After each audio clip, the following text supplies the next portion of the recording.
চুক্তিভিত্তিক কর্মীদের গণনা কেন্দ্র থেকে না সরালে আদালতে যাওয়ার হুঁশিয়ারি দিলেন হাওড়া লোকসভা কেন্দ্রের বিজেপি প্রার্থী রথিন চক্রবর্তী। বৃহস্পতিবার একটি সাংবাদিক সম্মেলন থেকে তিনি অভিযোগ করেন, নির্বাচন কমিশনের নির্দেশিকা না মেনে হাওড়া গণনা কেন্দ্রে চুক্তিভিত্তিক কর্মীদের ব্যবহার করছে জেলা প্রশাসন। বিষয়টি সম্পূর্ণ আইন বিরুদ্ধ দাবি করে প্রার্থী বলেন, চুক্তিভিত্তিক কর্মীরা কেন্দ্রে থাকলে গণনা স্বচ্ছ হবে না, কারচুপির আশঙ্কা প্রবল রয়েছে। আমরা চাই গণনা কেন্দ্রে সরকারি পে স্কেলে থাকা কর্মীদেরকে ব্যবহার করা হোক। এর সঙ্গে রথিনবাবু আরও বলেন, আমরা প্রশাসনের কাছে যারা গণনা কেন্দ্রে থাকবেন তাদের তালিকা চেয়েছি, সচিত্র পরিচয়পত্র সমেত, কিন্তু এখনও পর্যন্ত জেলার প্রশাসনের তরফে আমাদের দাবির সপক্ষে উত্তর দেওয়া হয়নি। চুক্তিভিত্তিক কর্মীদের গণনা কেন্দ্র থেকে সরাতে রাজি না হলে আমরা নির্বাচন কমিশনে অভিযোগ জানাবো।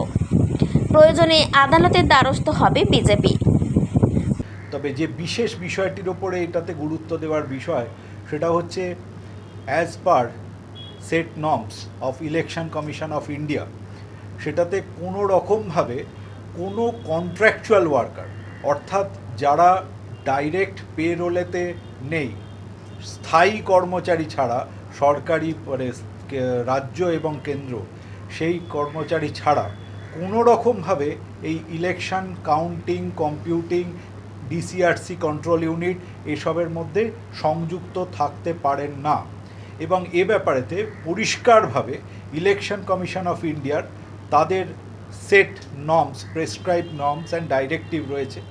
2, এটার ব্যাপারেতে ক্যালকাটা হাইকোর্টেতে কেস হয়েছিল, কারণ এটা বিধিভঙ্গ হয়েছিল বলে এটা নিয়ে কেস হয়েছিল, এবং ক্যালকাটা হাইকোর্টের ডিভিশন বেঞ্চ পরিষ্কারভাবে দর্থহীন ভাষায় ডাইরেক্টিভ দিয়েছেন যে যাতে কোনো রকমভাবে কোনো কন্ট্রাকচুয়াল এটার সঙ্গে সংযুক্ত না থাকেন। তৃতীয়ত, এটাও আবার ভায়োলেশন হয়েছিল, সেটার জন্যে কন্টেম্পটও আমাদের ভারতীয় জনতা পার্টির পক্ষ থেকে কিন্তু হাইকোর্টে করা রয়েছে। এবং এ ব্যাপারেতে আমরা আমাদের রিটার্নিং অফিসার হাওড়ায় ডিএমকে আমরা পরিষ্কারভাবে জানিয়েছি। এমনকি 28 তারিখে যে বিকেলবেলা উনার দপ্তরেতে যে কাউন্টিং মিটিং হয়েছে সেখানে তো আমাদের দলের পক্ষ থেকে পরিষ্কারভাবে জানানো হয়েছে যে আপনারা জানান যে এখানেতে কোনো রকমভাবে কোনো কন্ট্রাকচুয়াল কেউ রয়েছে কিনা। এবং এটা আপনাদের প্রসঙ্গত উল্লেখ্য যে আমরা এর আগেও, নির্বাচন ঘটার আগেও আমরা কিন্তু 84 জনের লিস্টকে দিয়েছিলাম, যেটাতে জানিয়েছিলাম যে ডিসিআরসি কন্ট্রোল ইউনিটেতে সেখানেতে কিন্তু 84 জন রয়েছে, আপনার কন্ট্রাকচুয়াল রয়েছে। সে ব্যাপারেও আমাদের কাছে কোনো রকমভাবে তাদেরকে সরানো হয়েছে কি হয়নি এ ব্যাপারে কোনো স্পষ্টভাবে আমাদের কাছে নির্দেশিকা জানানো হয়নি। দ্বিতীয়ত, আজকের এই 28 তারিখের প্রেক্ষিতেও আমরা জানতে চাই যে কোন কোন অফিসার ওখানেতে এআরও টেবিলে কারা কারা রয়েছেন, তাদের ডেজিগনেশন কি, তাদের ডিটেল আমাদেরকে জানানো হোক। এমনকি তার তলায় যারা যারা রয়েছেন, কোন অফিসাররা রয়েছে এবং এরা যে কন্ট্রাকচুয়াল নয় সে ব্যাপারে আমাদেরকে স্পষ্টভাবে জানানো হোক। কিন্তু এখনও পর্যন্ত 4 তারিখে কাউন্টিং, কিন্তু এখনও পর্যন্ত কোনো রকমভাবে উইথ ফটো আইডেন্টিটি আমরা তাদের আইডেন্টিফিকেশান জানতে চেয়েছি। কারণ এই নিয়ে আপনারা জানেন 2021-এ একটা বিধিভঙ্গ হয়েছে, 2023-এ বিধিভঙ্গ হয়েছে, যার বেনিফিট ক্ষমতাসীন দল এখনও পর্যন্ত ভোগ করছে।